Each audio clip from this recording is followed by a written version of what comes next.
দর্শক, তামিম ইকবালের আরো সর্বশেষ খবর জানবার জন্য আমাদের সহকর্মী নাহিয়ান বিন জসিম আছেন আমাদের সাথে যুক্ত। আমরা তার কাছ থেকে নাহিয়ান বিন জসিমকে নিশ্চয়ই পাচ্ছি। আমরা তামিম ইকবালের খবর আসলে তার কাছ থেকে জানতে চাই।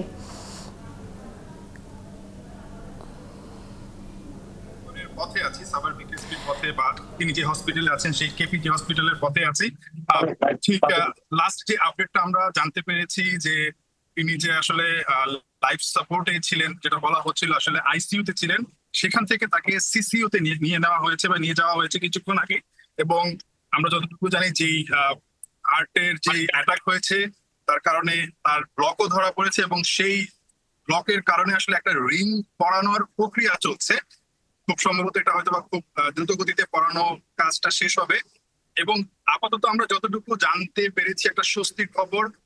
সবাই বলছেন, ওখানে যারা আছেন তাদের কোচিং স্টাফের একজন আনোয়ার হোসেন, তার সঙ্গে কথা হচ্ছিল, তিনি বলছিলেন যে আগের চাইতে তামিম ইকবাল এখন একটু বেটার। তিনি নিজের চোখের সামনেই দেখেছেন তামিম ইকবালকে আইসিইউ থেকে সিসিইউ তে নিয়ে যাচ্ছেন। সো ওই জায়গাটা দেখে তিনি আসলে বলেছেন তার কাছে মনে হয়েছে যে আগের চাইতে একটু বেটার তামিম ইকবাল। তিনি অবজারভেশনে আছেন চিকিৎসকদের, রিকভার করবেন। দেশের নামি দামি চিকিৎসক এবং চিকিৎসার সঙ্গে ইনভলভ আছেন, একই সঙ্গে তার পরিবারের সদস্যরাও কিন্তু সবাই ইতিমধ্যে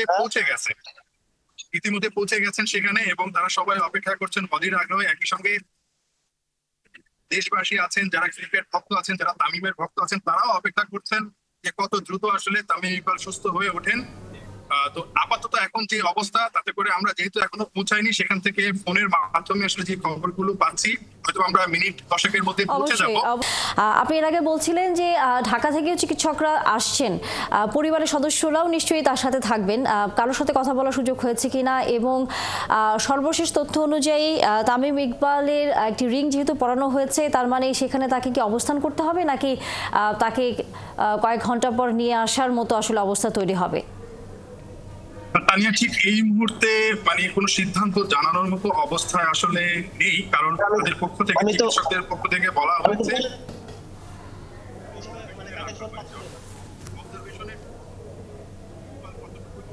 করছেন, সেটা দেখেই হয়তো বা চূড়ান্ত সিদ্ধান্তটা আসলে নিতে পারবেন। বাট যেটা বললাম আপনাকে, একটা স্বস্তির খবর আমরা কিছুক্ষণ আগে পেয়েছি যে তিনি কিছুটা হলেও আসলে ইমপ্রুভ করেছেন, তার অবস্থার উন্নতি হয়েছে। এটাই হচ্ছে সবচেয়ে বড় স্বস্তির খবর। আপাতত অ্যাটলিস্ট একটা আশার আলো দেখতে পাচ্ছেন চিকিৎসকরা, এবং যে রিং পরানোর প্রক্রিয়াটা চলছে, হয়তোবা আমি যখন কথা বলছি ততক্ষণ হয়তোবা শেষও হয়ে যেতে পারে।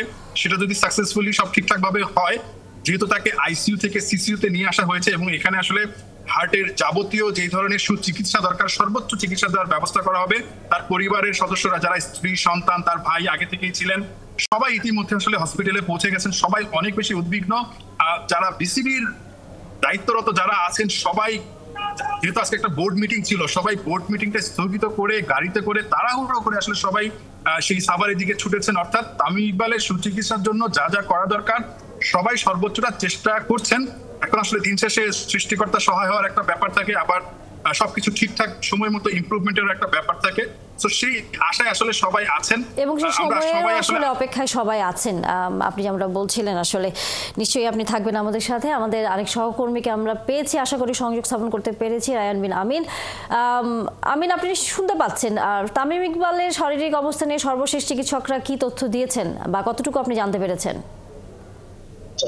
হাসপাতাল কর্তৃপক্ষের সাথে আমরা কথা বলেছি। হাসপাতাল কর্তৃপক্ষ যেটা আমাদের জানিয়েছেন, আগের থেকে এখন অনেক ভালো আছেন তামিম ইকবাল। তার হার্টের রিং পরানোর যে বিষয়টি আমাদের জানিয়েছেন। পাশাপাশি তার পরিবারের সদস্যরা হাসপাতালে উপস্থিত হয়েছেন, পাশাপাশি বিসিবির কর্মকর্তারা হাসপাতালে যাচ্ছেন, এবং বিকেএসপি থেকেও প্রায় সবাই এখন হাসপাতালে আছেন। আর বিস্তারিত চিকিৎসা এখনো পর্যন্ত আমাদের ব্রিফ করেনি। খুব দ্রুতই আমরা যেটা জানতে পেরেছি যে 2:30টার দিকে সম্ভবত চিকিৎসক সাংবাদিকদের সাথে ব্রিফ করবেন, তখন বিস্তারিত আমরা জানতে পারবো যে তামিম ইকবালের কি হয়েছিল এবং তার রিকভার হতে, সুস্থ হতে কতদিন সময় লাগবে, কি অবস্থা আছে। অসংখ্য ধন্যবাদ রায়ান বিন আমিন। নিশ্চয়ই আমরা ফিরবো আপনার কাছে, এবং ধন্যবাদ একই সাথে নাহিয়ান বিন জসিম, আপনাকেও সর্বশেষ তথ্য জানবার জন্য আবারও ফিরে আসবো আপনার কাছে।